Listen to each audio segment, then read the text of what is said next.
Good evening, everyone. Can you hear my voice? Yes, good evening, good afternoon. Arey, good afternoon. Okay, so let's start the today's topic. Today we will be covering on the recursion and backtracking. So firstly, we will go through the recursion.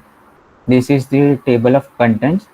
We will be first understanding the definition, the working, the types, and the examples. Introduction. So what is recursion? Recursion is simply a programming technique where solve a smaller version of a problem. Analogy like standing between two mirrors, an image within an image. So let us understand with an example. Here we could see a person is looking inside a TV, where there is a person itself looking inside a TV, and this goes on. This repetitive structure is known as recursion. So did you guys got the definition or you have some doubt? Okay, I would like if you guys open your mic and talk and respond, cause I won't be Yes. switching.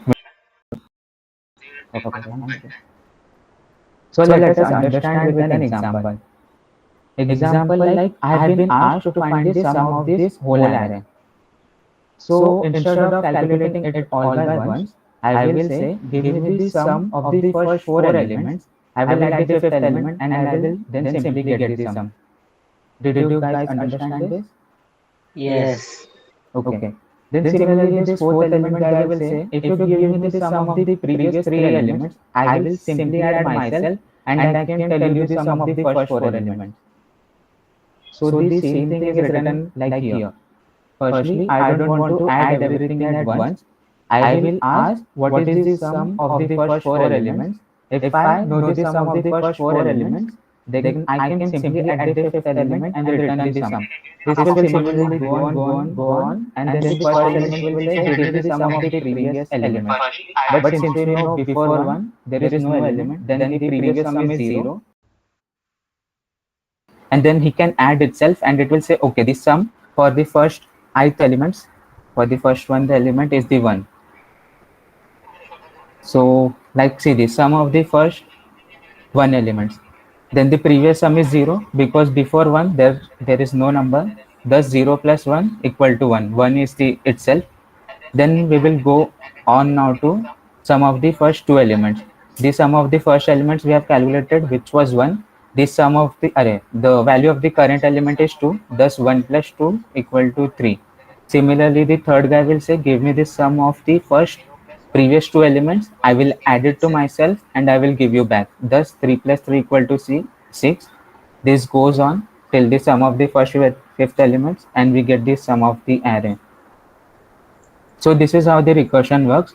We break down a bigger problem into a smaller problem. We reach to a base case and we solve on the way back. Like the sum of the first zeroth elements, I will add it to myself and I will give you back. Thus this goes on and we got the value that is the sum of the array. Did you guys understood this example? Yes. Okay, so let us understand the structure of a recursive function. A recursive function always has two main parts. First is the base case and second is the recursive case. In the base case, it is the condition that stops the recursion. That is, it is the condition that stops from calling itself again and again. In the recursive case, we call the function itself with a smaller or simpler input. Each call brings it closer to the base case. Like for an example here, this sum of the first fifth elements, call the sum of the first fourth element and said I will add my value to it and I will give it to the value. Thus, we first hit the base case here and then after everywhere we call the recursive function. So this is like a pseudo code where we could see how our recursive function is written. This is the first part, that is the base case we have said. If the base case is met, we will directly return or we will reduce the input into smaller and we will call the recursive function again. So did you understood the structure of the recursive function? Yes. Yes. And if you guys have a doubt, you could either chat it or raise your hand. Okay, you can ask Prajay.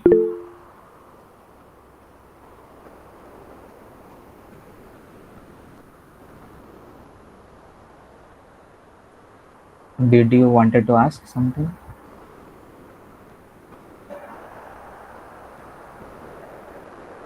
Okay, I consider no.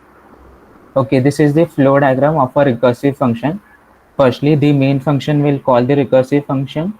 It will check the base case. If the base case is met, then it means we can return the result directly. If the base case is not met, we will call the function with a smaller input and then we will again check the base case. This goes on until the base case is met and we will return the result. So let us understand how actually a recursive function works in a compiler.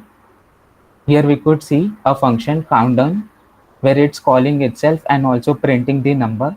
Here the countdown 3 will call the countdown 2 and the countdown 2 will call the countdown 1. Our base case is that if the integer is greater than 1, then we will call the function again, and if it is not, then we will return. So this is how, like firstly, the main function called the countdown 3. The countdown 3 will first print the value, then it will check the base case. The base case is here that 3 is greater than 1, which is true. Thus, it will call the countdown 2. Similarly, this will call the countdown 1. Here we could say that the 1 greater than 1 is false. Thus, it will return back to the countdown 2. It will process, then it will also return back to the countdown 3, and then it will give back the access to the main function. So this is inside a stack, like the recursion works using a stack. Here we could see countdown 3. The countdown 3 is calling the countdown 2. Thus the countdown 2 function is added up to the stack. Here we could see it. Similarly, countdown 2 calls the countdown 1 and it is put on the stack. Now we know that the countdown 1 is where the base case was getting changed. Thus, the countdown 1 is resolved, that is a base case is resolved, and thus the countdown 1 will be removed and will come back to the countdown 2. Countdown 2 will process its thing and then it will give back to the access to the countdown 3. Countdown 3 will give its access back to the main function. So like this is the internal working of how a recursive function calls. It goes on calling itself and itself until the base condition is met. Once the base condition is met, it goes back and back to the main function. So did you guys understood till this? Yes. Okay, any doubt anyone? Okay. No doubt. So let's now understand the types of recursion. There are two types of recursion. One is head recursion and the another is the tail recursion. In the head recursion, recursive call happens before processing. And similarly in the tail recursion, recursive call happens after processing. So here you could see this is a base case. This is the function calling itself and this is the processing which we are simply printing. So what is happening in the head recursion is the function is calling itself first and then the processing is happening. Now we could see in the tail recursion, it's the reverse, that the processing is happening first and then the function is getting called. Thus now we could see the difference in the output. Like once when the function phi is called, then it will call the 4, 3, 2, 1, 0.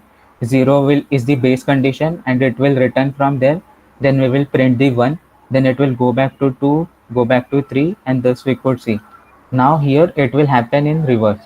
Like we could say function 5 is called, then the 5 will be printed. Then the function 4 will be called, base condition is not met, 4 will be printed. Then the 3 will be called, 3 is not the base condition, again 3 will be printed.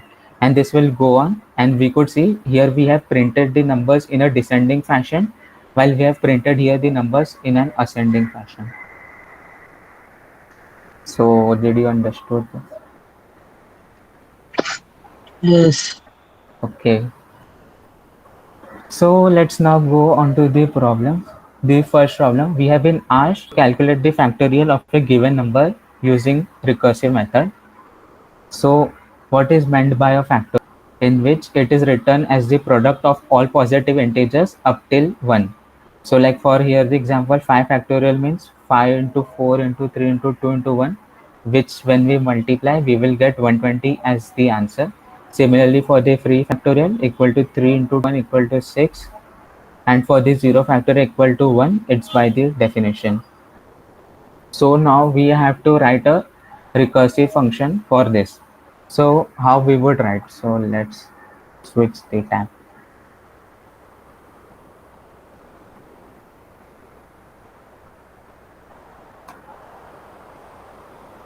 So we would write the code and understand of how we should write. So I want to print the factorial of a number. So this is example. I want to print the factorial of 5. So firstly, what we have to do is always write a base condition. What is the base condition we heard? That 0 factorial equal to 1. So we will write that as the base function. That is, if n equal to 0, then we will return 1. Else, we will return what? So let's understand. I have been given factorial 4, which is equal to 24, right? Now I have been asked for factorial 5. Now what I know, that 5 factorial is equal to 5 into 4 into 3 into 1. Now we could here see that factorial 4 is equal to 4 into 3 into 2 into 1. Thus from here we could devise that factorial 5 is simply 5 times into factorial of 4. Now we will use this thing. By generically we can write it as factorial of n equal to n into factorial of n minus 1. So we would simply do this n into factorial of n minus 1. Now we can directly run it. And this is the value as we should get. So did you guys understood this example? Yes. Okay, so like now we could simply understand that we had to simply do two things. We have to first write the base case and then the function how it should call itself. We understood the relation between factorial of n and factorial of n minus 1, and thus using this we created and called the function mathematically as required.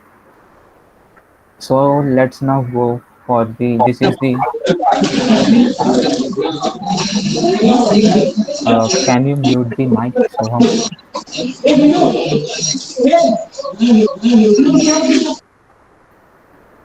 Okay, so this was the first problem and we could see the code like this. Similarly, I wrote there and this is the expected output. So let's now go to the second problem, which is the Fibonacci sequence. In the Fibonacci sequence, it is like the ith element is equal to the function of the I minus 1th element plus function of the I minus 2th element. So here a base case is the first element and the second element. Like the first element is always 0, second element is always 1.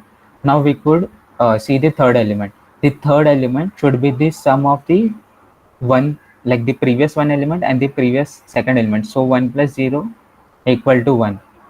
Now let's go for the fourth element. Fourth element will be the sum of the third element and the second element. So thus 1 plus 1 equal to 2. Now we could see like the eighth, like this 8 is the sum of the previous two elements. 3 plus 5 equal to 8. Thus we could, like this represents how a Fibonacci sequence is created. So these two are the base cases, that is the first element is 0, second element is 1, the third element, and this goes on. So let's similarly code it up.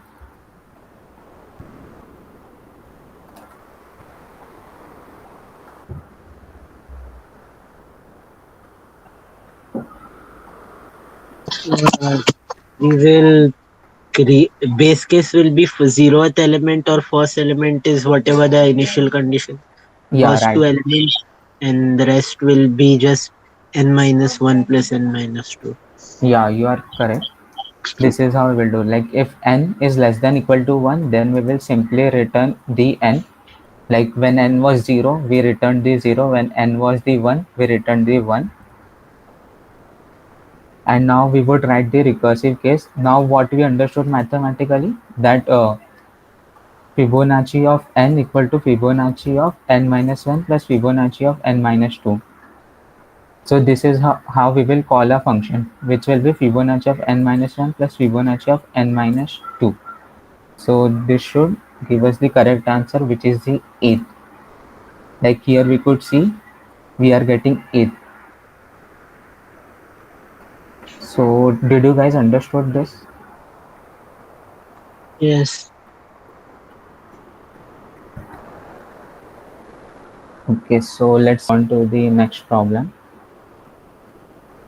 Here we have been asked to sum the digits of a number. What do you mean by digit? That is 1 plus 2 plus 3 plus 4, which will give us the 10. Similarly here 5 plus 0 plus 7, which will give us the 12. Now how we should approach this? We could either create it as a string and add the sum of the whole characters, or we could simply use a recursion. So if we want a recursion, what we could do a thing is like, I've been asked the sum of digits 1, 2, 3, 4. What I would say, give me the sum of digits from for the 1, 2, 3, and I will simply add the 4, that is the remainder.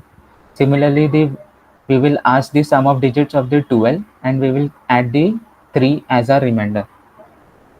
So that is written here, like taking the last digit using the modulo 10, that is to get the remainder. Then removing the last digit using divided by 10. If we 1, 2, 3, 4 divided by 10 will give us 123.4. And if we take it as an integer, then after the decimal, the numbers are ignored. So we will repeat this until the number becomes 0. So let's try this. So let's consider we have been given as 507.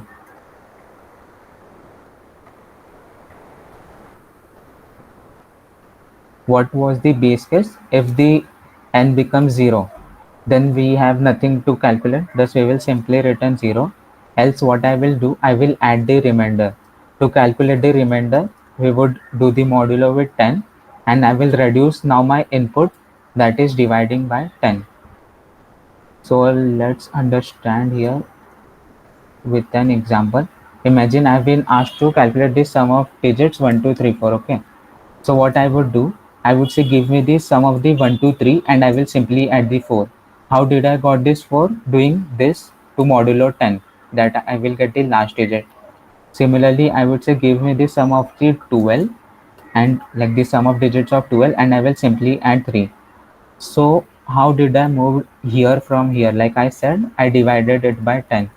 This goes on, and this ultimately hits, like 1 divided by 10 will be 0, our base condition will be hit, and we will be returned as 1. And now we will add a remainder, which is 2, which will give us 3. Similarly, we got the 3 from the previous value, and now we will add this element, the current, that is the remainder, which will give us 4, which will give us 6. And 3 plus 3 equal to 6. And now we have to simply got the previous sum as the 6. Now we will add the current element, that is the 4, and we will get this 10, and thus the sum of digits is equal to 10. So what I said, give me this sum of the previous elements, and now I will just add it to my remainder. So this should give me 12 as expected. So like this is the code. We have similarly did the same. We have added the remainder, that is the last digit, and now we have moved on to the further digits. Okay, so do you guys have any doubt?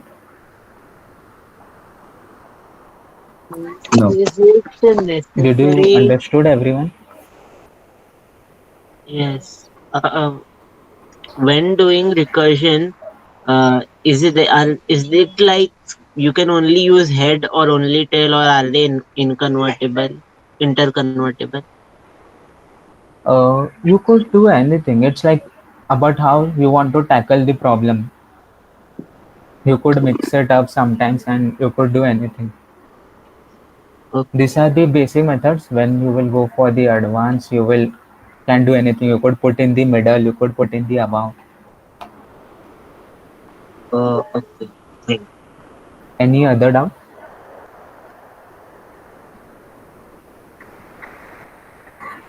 Okay, so let's move on. So this was the end of the recursion. Let's now start backtracking. Okay, so introduction.